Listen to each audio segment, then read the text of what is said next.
Hi, Stella. Hello, hi. Ah, okay. I lost you for a bit. Sorry about that. Can you hear me okay? Yes. Okay, good. Okay, so shall we do it?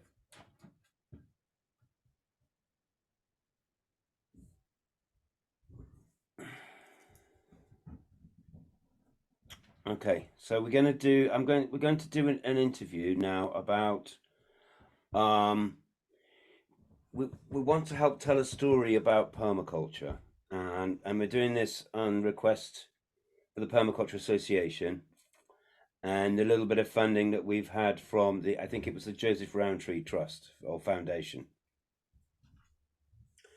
And so let's go back to 2020. And how did you first hear about Sector 39, and what led you What? to reach out to us? Thank you so much. My name is Stella from Uganda. My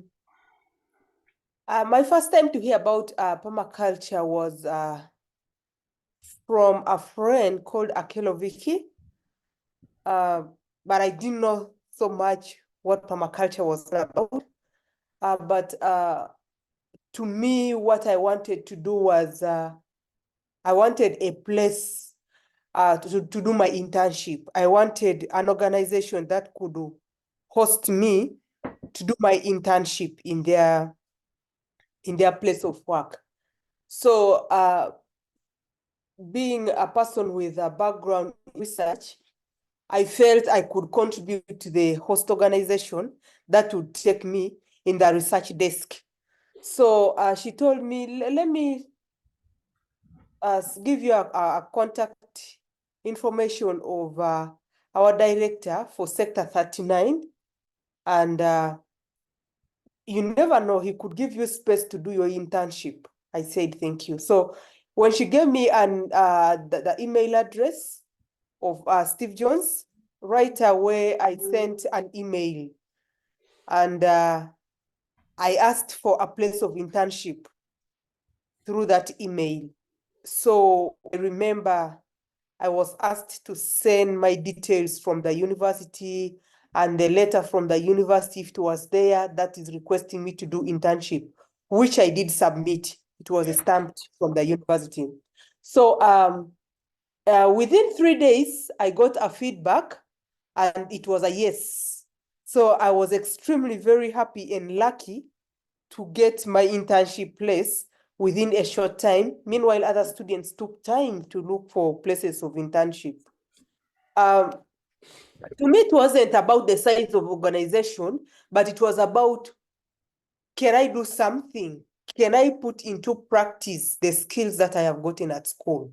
So when Sector 39 said yes for me, the first assignment I was given was to collect data from some refugees who had done permaculture in 2017, and that was to support one of the students who was in the UK. Somebody called Andy somebody. She was doing her master's, I think, or PhD in the UK. Yes. So, and she wanted some information from the refugees, and it was about permaculture. So I started asking myself, what is this whole thing about permaculture that I really don't know about? So after me doing that interview with the refugees, I sent the feedback through my host director, that is Steve Jones, and he got the feedback in time. I sent him the information from the. So immediately after a week, there was an online training about permaculture with some people from Trashfold Farm, something of the kind in the UK. Yeah, so I was given a chance to attend that training online. and I would always commit in a day. It was every Thursday. So I would commit myself to attend that training. So that is when now I came to know what permaculture is really talking about. But I was still not so much like satisfied with what I was getting, because certain things needed a practical bit of it. But being virtual, I was here in Uganda and other people are learning while at the farm, they're in the site. So when they talk of principles, they're already observing and interact. So for them, they were seeing. For me, I didn't know what is observe and interact even, but I would hear in theory. So the training got done, but I'd picked something. So after something like a month, yes, that was in July, I get a message again from my director, that is Steve Jones, about the funding that Ackleton Trust had given Sector 39 to conduct a PDC in Kumi, in Rwanda, and then we're also supposed to have a training in Kenya, Homa Bay.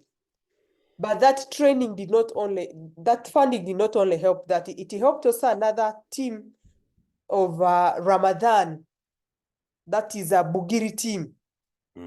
So when I got that information, the task I was given was to go and do monitoring and evaluation during the project, which was to come in September. So let's just add a little bit of information just to fill out the story. That we had done some training in Kamuli in 2016 and 2017, and 2018. Or 2018 we'd been in somewhere else, but that a network had grown, a sort of a regional cluster of people interested in permaculture had started there in Teso, near in the Kumi area, and the Aquaton Trust was encouraging us to develop a regional sort of hub or cluster, and the idea was to run a full PDC and to host it with the Happy Home, with the Korean charity, and also this was the time of COVID, so it got a bit complicated, didn't it? But we were able to send a team of people there, and you went there in your role as really as an observer, and also to take part in the course yourself. So tell us a bit about that experience, how that that PDC was in September 2020, and what your impression was about permaculture, and also about how the people on the course received that information. okay, first of all, as I said earlier on, when I got the message about me going to Kumi and do monitoring and evaluation, I embraced it very well, because first of all, it was a chance for me now to attend a PDC physically. Yeah. Having had a chance to attend to it virtually online. So it was really a chance to me, which I did. I went there with a team of EUPO team, that is the Eastern Uganda Permaculture Organization. Yes, and the host place was Happy Home, that is being led by a Korean lady, Madame Joy. So we had students different parts of Kumi and Ngora, and none of them was actually connected to each other in any way. These people were like separate. Each one was living alone, no one knows the other. So this helped them to converge together and connect, learn, and so on. So the UPO team had already trained some of these people initially, but this time they wanted to have this full PDC of the training. So personally, I benefited from the training because it was hands-on skill. much as I also went to do my internship, but I also added some knowledge on myself. So the students picked up this knowledge, and the mode of training was practical, and we also gave them chance to do their project proposals, and then they went back home with their work plan, and we checked on them as a follow-up session because it was part of the package. So we visited each student in their home to see if they have implemented the work plan that they had written during class time. And indeed, they had implemented their work. So after 3 months, that was around January. Yeah, that was around January.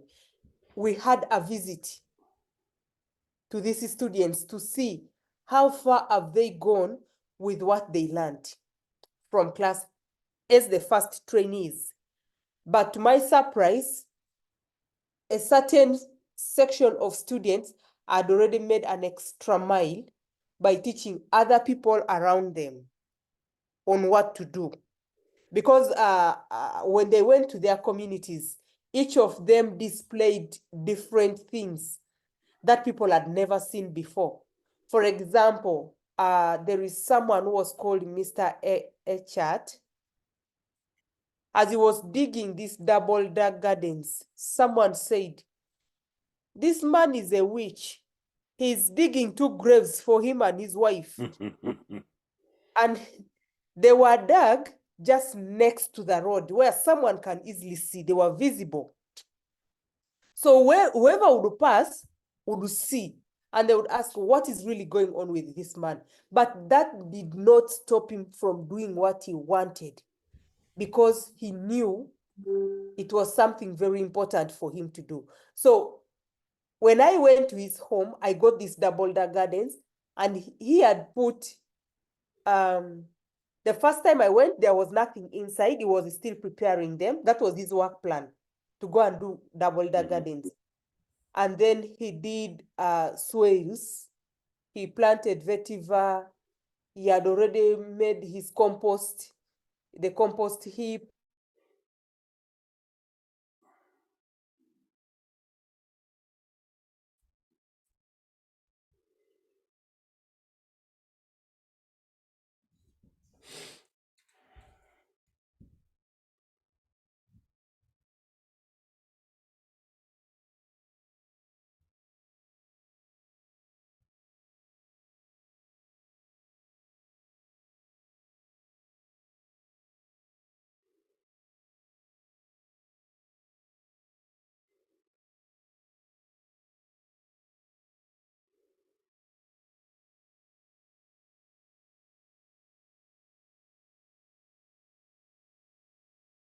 Oh, sorry, I lost you for a moment. Oh, you lost your sound.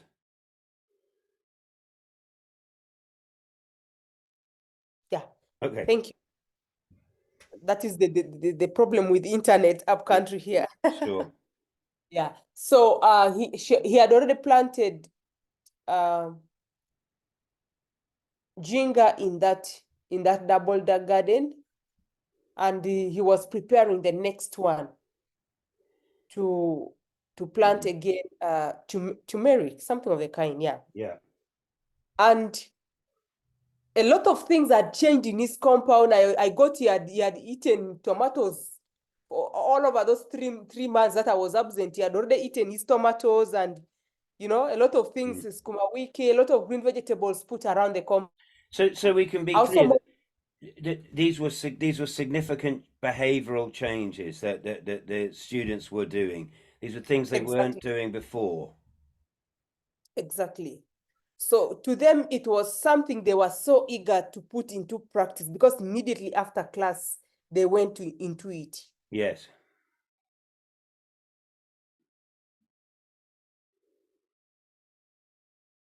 So Deborah Aluka, she was one of the students who was trained. And when we were in for the evaluation, I asked Aluka, what is your plan as a student? You are here now as a student. What Yeah. is your future plan after here?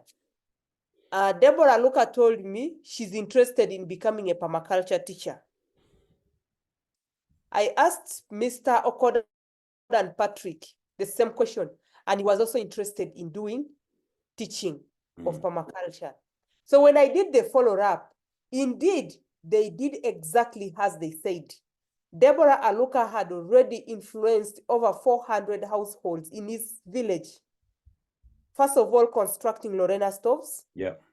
I visited some homes, a sample of homes, not all of them, but you could see even in a distance that at least each home had sack gardens, something happening within the village. There were certain sort of techniques, if you like, that people saw them and they wanted to replicate those and copy them. Do you think the understanding of permaculture, the wider understanding, went along with the techniques, or they just thought that permaculture was sack gardens and Lorena stoves and compost heaps? The trained team had gotten the concept. Yeah. The trained team that we trained in Happy Home had gotten the concept. What is permaculture? How do you think? It was about the thinking, how you do your things, Yes. how to handle life and everything. But these other people outside whom they trained on job did not really understand the real concept. For them, it was all about how do I help myself very fast. Yeah.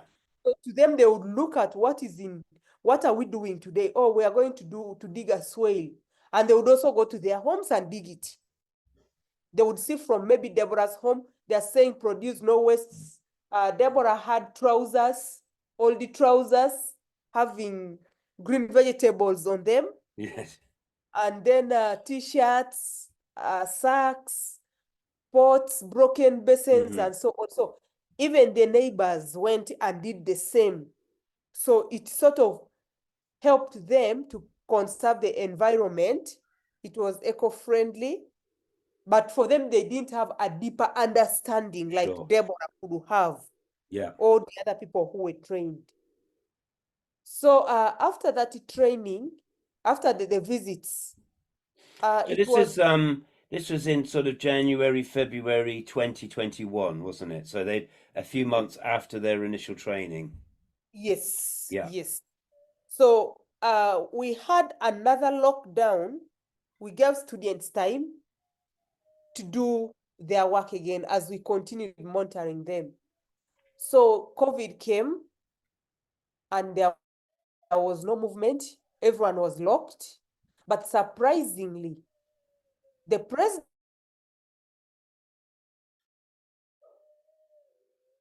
had said no one is allowed to move in the country. No one is allowed to move anywhere. You have to stay where you are. But Sector 39 was privileged to move.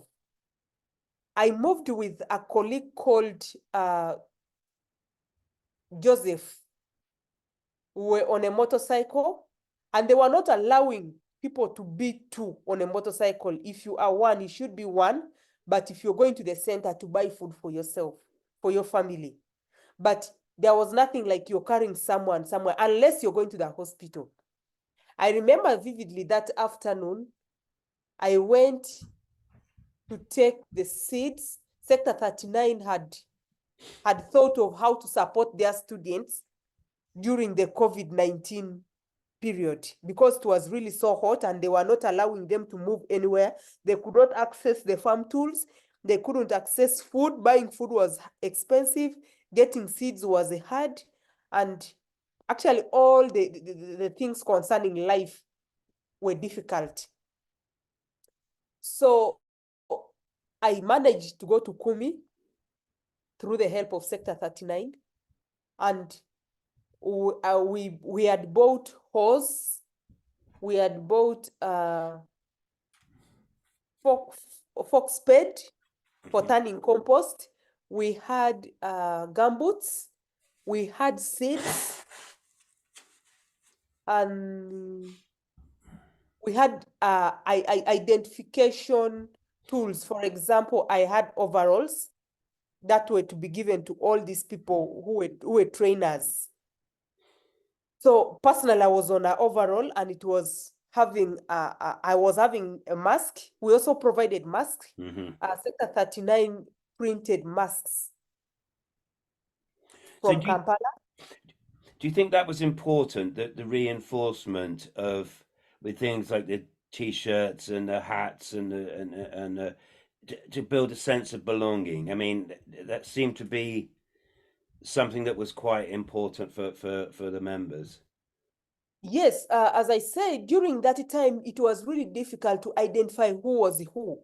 And everyone was supposed to observe the SOPs. But Sector 39 took it as an initiative to make masks for their trainers and some of the participants who were accessible. So the participants whom we reached their homes, actually. So we printed the t-shirts, we printed the capes, we printed the overalls. All of them had a mark of Sector 39. And someone would ask, what is Sector 39 about? It was about it was to identify the organization. So I remember that afternoon when we took the seeds to Ngora, on our way back, we got intercepted on the way. The police car was standing in the middle of the road, and they had arrested a lot of motorcycles, and they were asking us, who told you to move? That was the question. Where are you from and where are you going? So being on an overall, which had an identity, it had a badge. I had also a mask, which had a badge. Joseph was also on the overall and his mask. All of us were identified. So we didn't fear. We went to them. We told them, we are from giving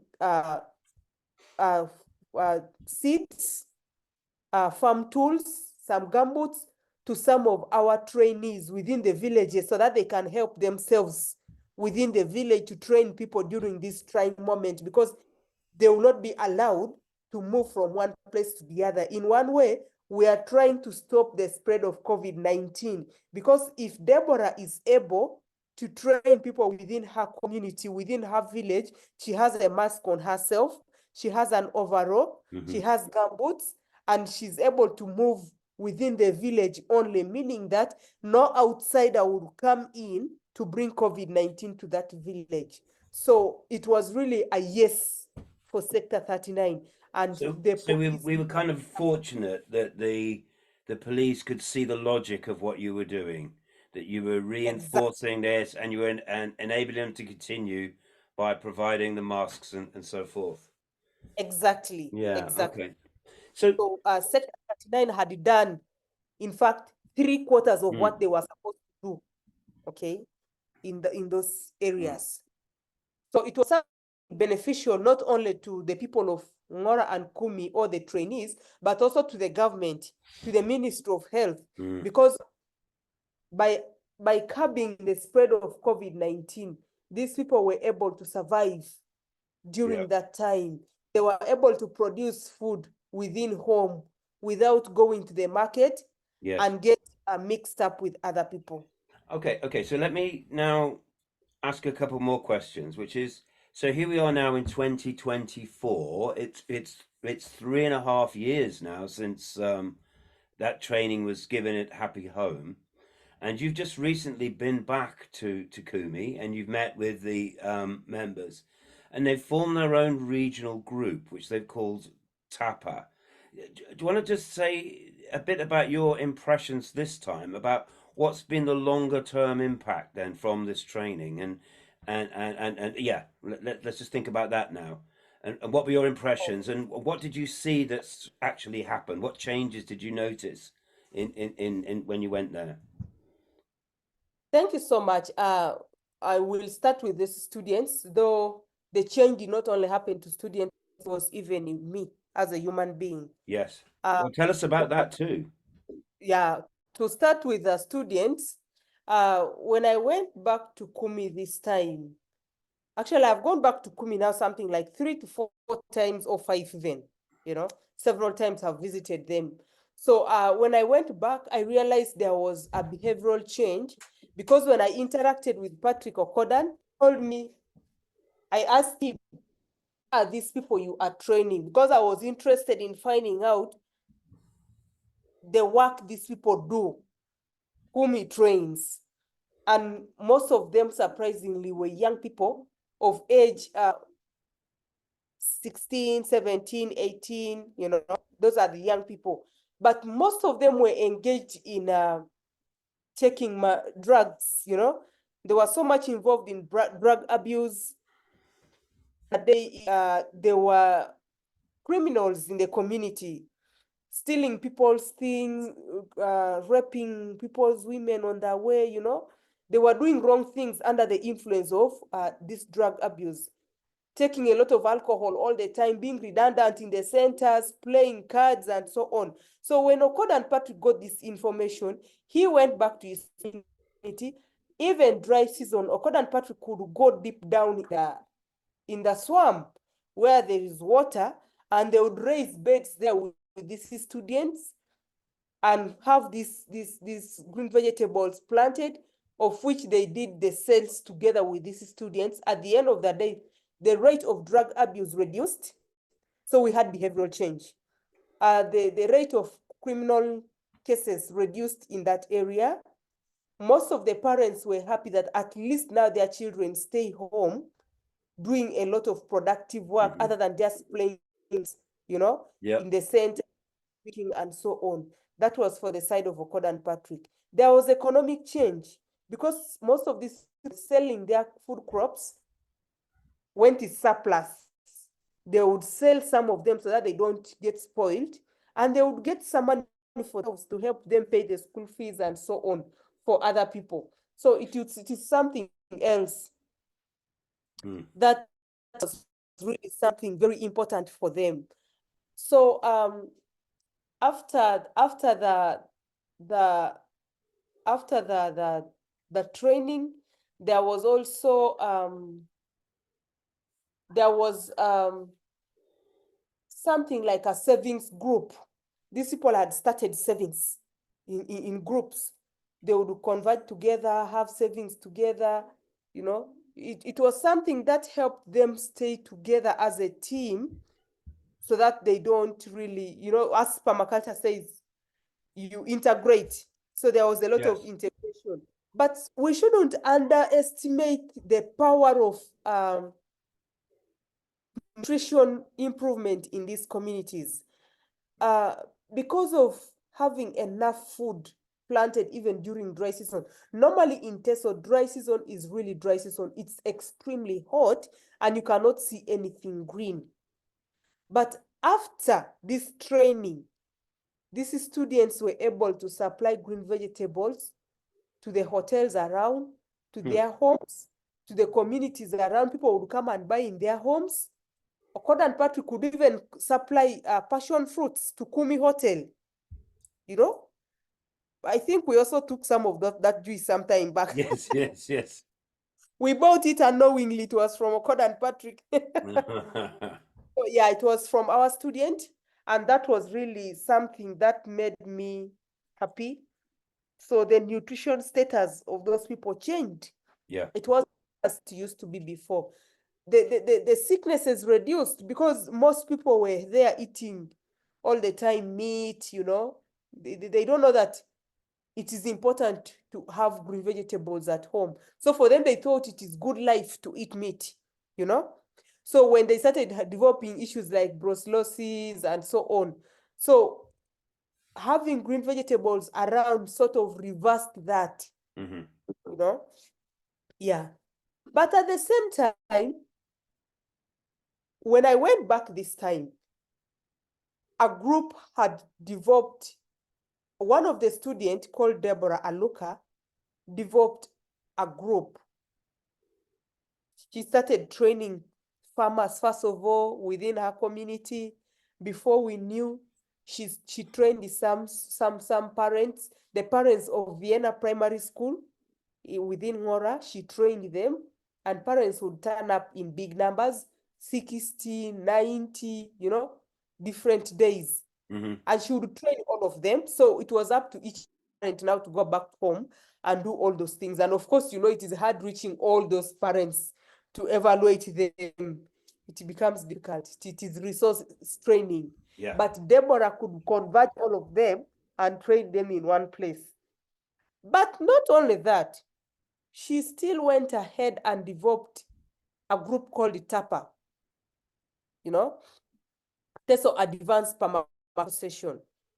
And as I speak right now, TAPA is having a committee. They are a registered entity that provides permaculture trainings within Teso region, and also goes outside once they are called. Deborah even came to my mother's place to help my mother do some things. Yes. And it was not only my mother who benefited. She also called a lot of people around. 25 young people came around, and they all trained together. That was something very good. Like for 4 days. Yeah, that was something interesting.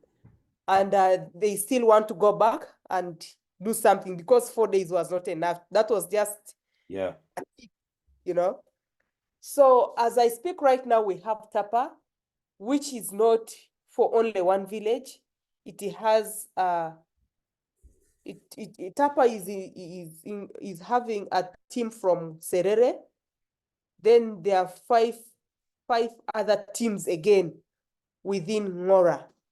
So we can say that the TAPA group was the first local group to form, and then 5 more regional groups have come after TAPA. Is that correct? Exactly. Now each of these TAPA member Yeah. makes a point to go and establish a training team within their villages. So, and do That's we have any sense of how many members there are in each of these regional groups? Like how many members in TAPA, how many members are there in Serere or in these other places? Do we have a sense of that? okay. As we speak right now, Serere does not have really a very big number, but according to the other day when I was there were about 20 members who were trained, but they didn't get a full training. Sure. Okay. Yeah, they didn't get a full training. What they had was just an example from some students who had moved from Serere to Ngora to go and train at Deborah's place. So when they came home, when they were doing their things, their neighbors also came in to look into and start practicing with them together.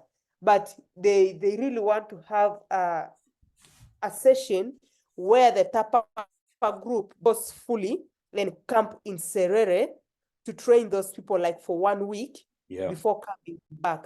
But most of the trainings have been done within Omuriana, within Okoboi, within, I'm forgetting the name of the chairman's place. Sure. There is a chairman, and then there's someone called Simon. And then at Samuel's place also, there is a training center there. So Simon and Samuel share the same training center. For them, they converge all their village members. The statistics is not really fully established because today maybe 50 will come, tomorrow 40 will come, next week 60 will come. Before you know, maybe because of one reason or the other, they all shift first of all to Omuriana to support the Omuriana team. That is Isaac. Yes. Isaac also has a team there. And for them, it is about the community. It is not about the numbers. Sure. Okay. Yeah, I get it. Yeah, whoever comes, they train them. Yeah. For us, from the point of view of valuation, we always want numbers. We want to know how many people, but I understand that it's different from that, and it's a very organic kind of process. And the feedback that we've had through you and hearing the voices from Deborah and these members is that they would all like to have the opportunity for more training. And we talked a bit earlier that maybe it might be nice to go back to plan now to come back and offer a full PDC in the district.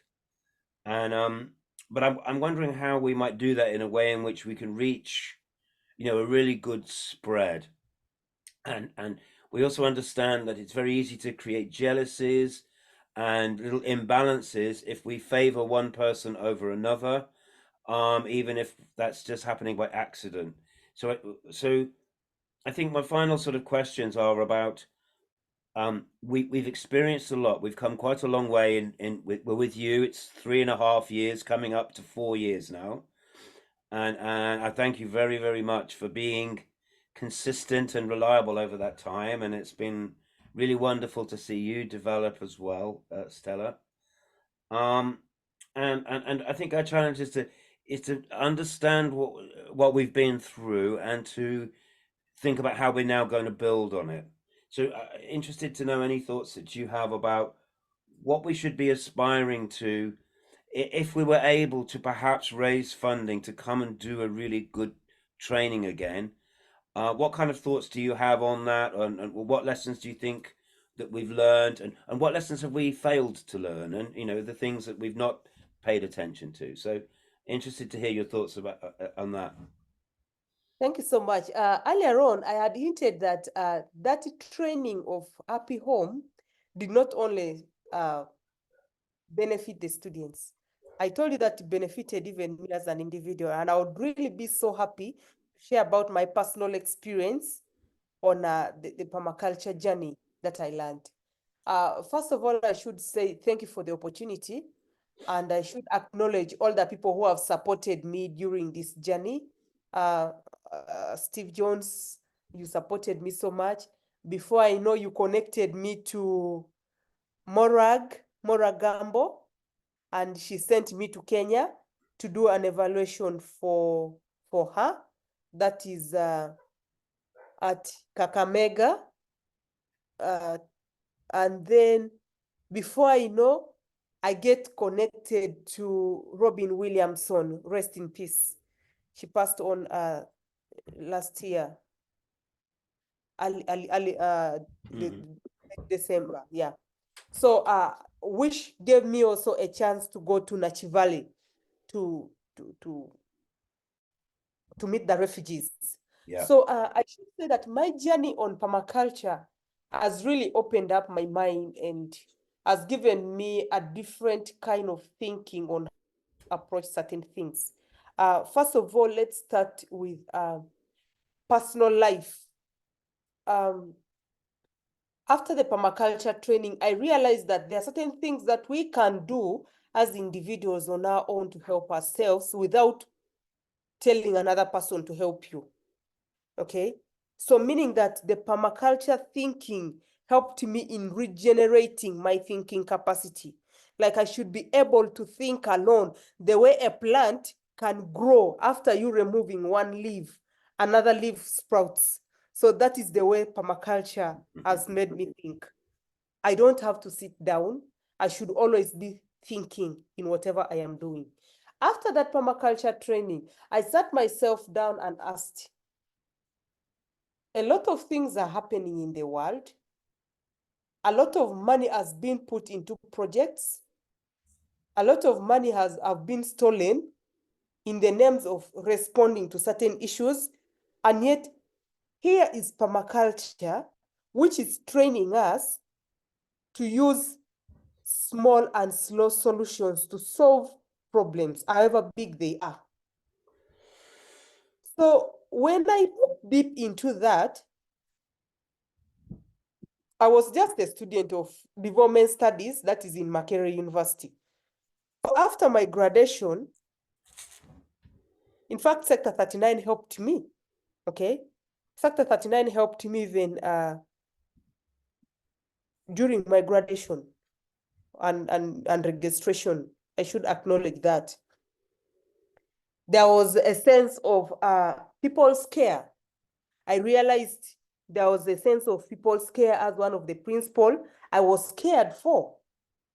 As if that is not enough, they also exercised fair share, you know, much as you're a student, but you also have other problems that affect you. So Sector 39 stood with me as a student and helped me did the clearance of my registration, and I was able to graduate. With the help of the permaculture, I got exposed. These people sent me to different places, as I said earlier on. Time I looked at myself, I was like, I need to go ahead with education. What should I do? I want to do something in my career. So when I looked at the courses at the university, trust me, it was permaculture that influenced me to do my current course. I am doing master's public health disaster management.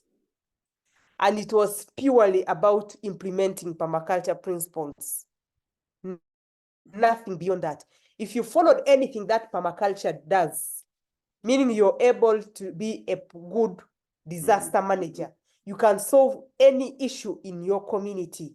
Not only a disaster manager. In fact, I would recommend anyone working with the UN, anyone working with any response in the world, be it UNHCR, be it G Council, be it World Vision, be it AVC, whichever organization working with humanity in the world, I would recommend them to have their workers go through a permaculture design course. Yeah. Because it would help them open up their mind. I would imagine myself being that manager seated in the office, but I do not know how the food being supplied in the refugee camps is grown. I don't know whether you've ever thought of that, you know? There are people who don't know that milk comes from a cow, but they take them.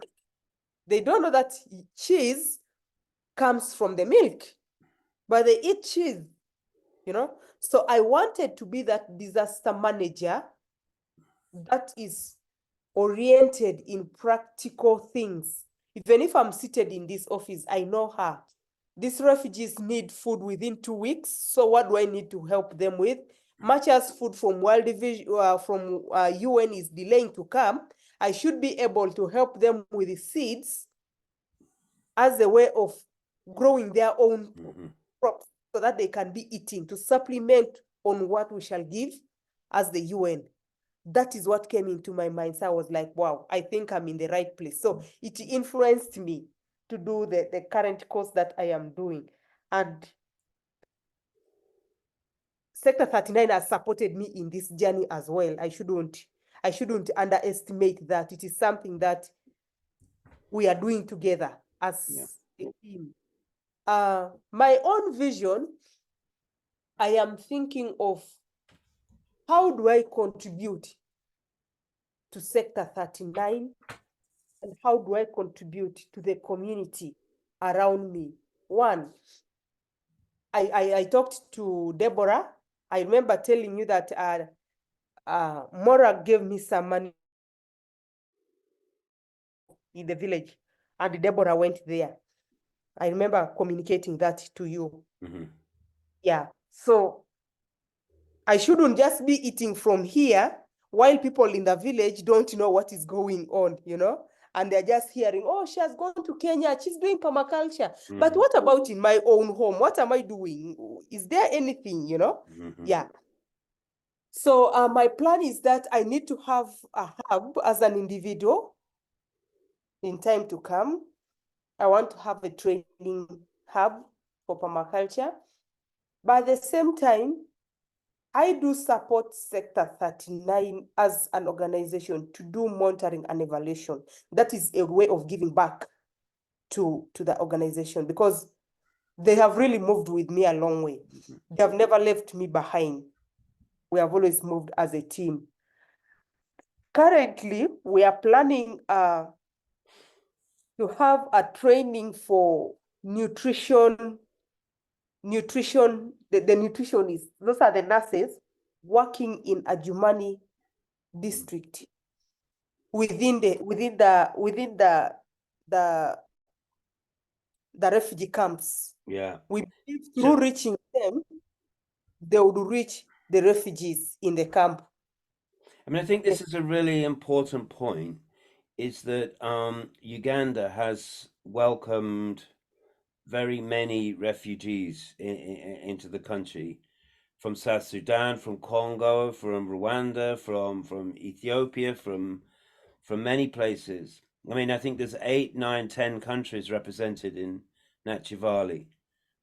Okay, I should say statistically, Uganda is the largest, it's the biggest refugee host country in Africa. Right.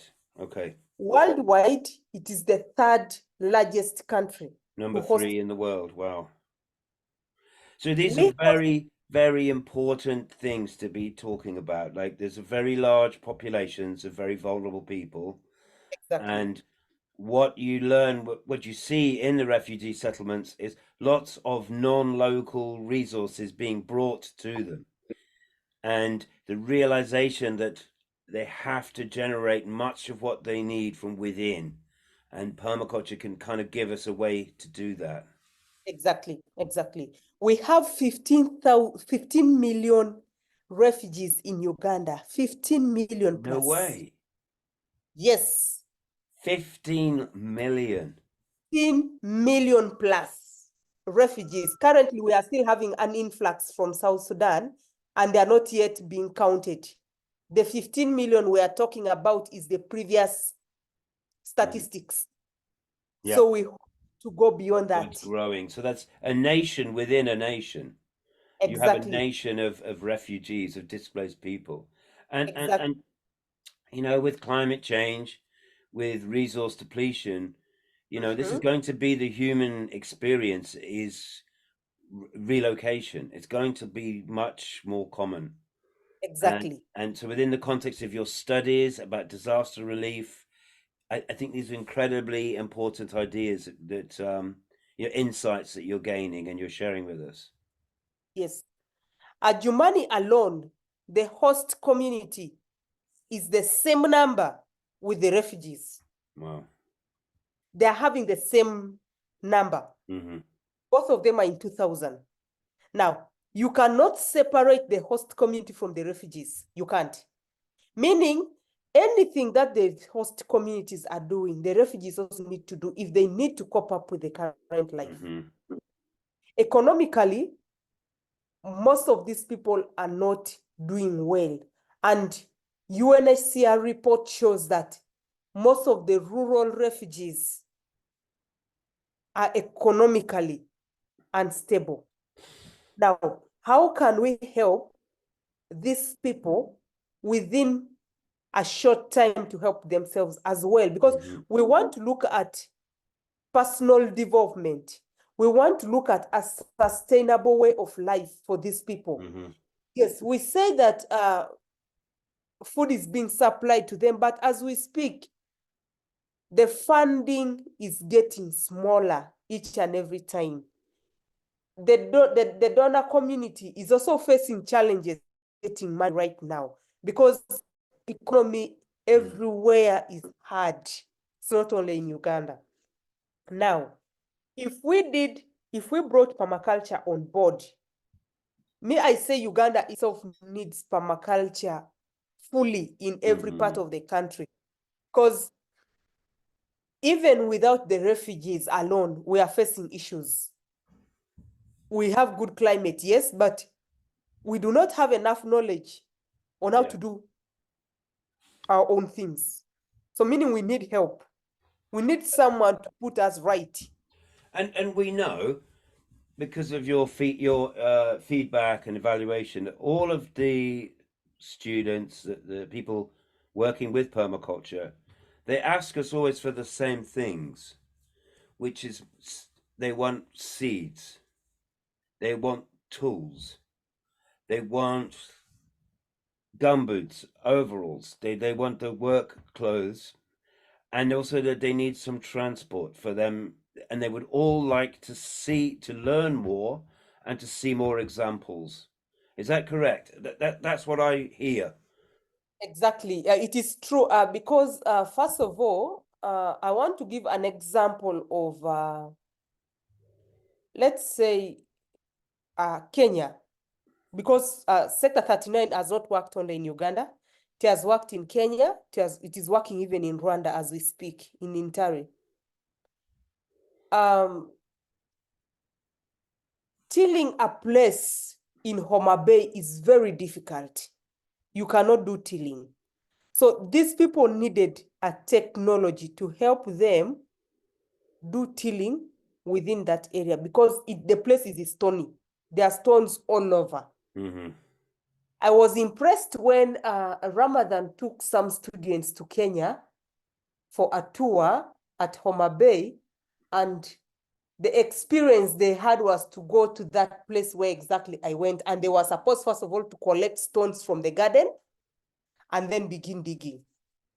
And this is specific young girl studying in primary 6. I remember she said she wants to become a permaculture teacher. This young girl tells me, I was surprised to see people growing crops, growing skuma wiki in a place that has a lot of stones. So I asked her, what exactly did you see? She told me, every place can produce food if only you have the knowledge on how to do something in it. That was really something significant that everyone can learn. Okay. Now, when we talk about seeds and so on, everybody thinks seeds have to be bought all the time. But because of the permaculture trainings we have had now, apart from the new entrants, a majority of them now are doing seed saving and seed switching.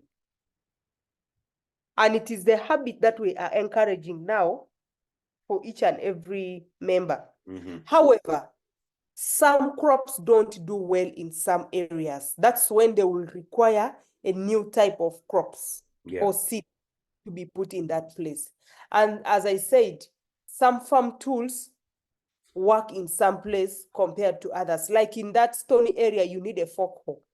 But when you go to Ngora, you just need a normal hoe and you can do the work. Yes, they need gumboots because of the health status of the soils that we have. I've got some worms that are there that can easily penetrate to human body and can cause sickness like that they can get from the gardens and so on because of the current diseases that our animals are having. So there are those when they have their remains, the worms are within there, and if human beings go and step on that, they can easily get a disease. So that's why we provide them with gumboots. But of course, also they need identification. You cannot go and work to a place without someone knowing who is this. Someone needs an identity. That's why we give them some of the t-shirts and capes, masks, overalls, something it fires as a training team, you know? But also we have a big challenge of water supplies in Teso sub-region. Let me say generally in Uganda. When the water is there, The rain has rained, it is too much, but we do not have water harvesting techniques. So people need to be helped on how to do that. And that's why they're asking for a PDC seriously, because they think there is something they can do, but they just need knowledge on how to do it. I can say, some of the biggest permaculture projects in the world are in semi-arid parts of India. And they have some traditional systems that they used to use. And then in the modern era, they used pumps and boreholes. And now they realize they have to find these traditional ways of water harvesting and water management. And that involves big decision making across multiple communities, because you need you need to manage it on a bigger scale, and I think that's where we kind of, it leads us to thinking about things on a much bigger scale. Um, so yeah, so that's a very important point that you're making, and hopefully something we can bring into, a future training. So I'd like us to look forward to that, really. Okay, this is great. We've done an hour. I think we've done about an hour. What would you like to add? What other sort of big lessons has it been for you, or I don't know, some closing thoughts? A big lesson for me is that permaculture is an approach that needs to be taken positively by all stakeholders. It is not only Sector 39, it is not only the Permaculture Association, but we need everyone to come on board. Yeah. People like like organizations like UNHCR should recognize this. NRC did the training and they saw the importance, and they are still using that knowledge up to now. We are yet to go to Ajubani to understand how the training in 2017 benefited these people. But on a preliminary message I can tell you is this: we have a Bale in Ajumani. He's shared with me his beehives. He innovated himself using tires, like old tires. He turned them to beehives. And he put them in a place where he can get good honey. And the honey of Abale is consumed, first of all, locally within his area before even us going there. And I believe this is something that we all need to embrace. I would say all the organizations looking at livelihood projects should look deep into adopting permaculture as part of their trainings for most of the project implementers. It is the knowledge that everyone should have, not only for the organization, but for their personal use as well, as an individual. Yeah. You cannot be waiting to go to the garden, to the center to buy green vegetables every time. You can't be waiting for a company to come and collect your garbage, and take it somewhere. But you can use it to make your own compost and put it in your garden behind your house. Something that you can. So to me, permaculture is not designed for a specific person. It's not designed for only refugees. It's not designed for poor people only. Permaculture is designed for everyone. Yeah. It is a thinking approach that helps everyone rethink, regenerate. That's what I can say. Yeah. Thank you so much. And to the young people, I should say, young people should really embrace permaculture as a personal initiative, because a child cannot be going to see like a certain type of crops in the zoo, certain type of trees. You have to go to the zoo, pay money so as to go and see that. But a child can plant right now his own tree, her tree. In future, his or her own children can come and see in their own compound. Because with the rate of duplication of species right now, soon we are going to have some species being seen with prize on top of it. Yeah. That's what I can say. Thank you so much. Okay, Stella, thank you very much for that. That's really, really good, and it gives us lots to think about, and we can share this with Maria at the Permaculture Association. So I thank you very much for your time, and I'm going to end it here. And yeah, thank you very much. Thank you. Thank you.